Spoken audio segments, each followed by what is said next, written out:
வாழ்க்கையினுடைய அடிப்படையான சில சத்தியங்களை உள்வாங்கிக் கொள்ளுங்கள்.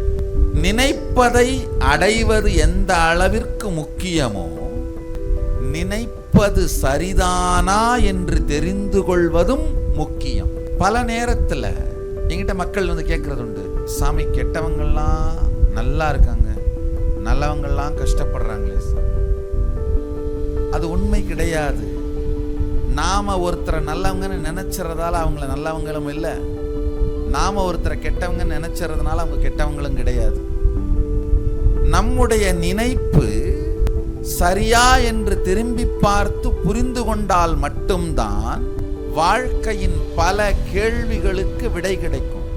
அறியாமையை போல மிகப்பெரிய ஒரு துக்கம் வாழ்க்கையில் கிடையாது. உங்கள் எல்லா பிரச்சனைகளுக்கும் தீர்வுகளை பெற பகவான் நித்யானந்தரை கேளுங்கள். ஆஸ்க் நித்யானந்தா AI சேனலை சப்ஸ்கிரைப் செய்யுங்கள்.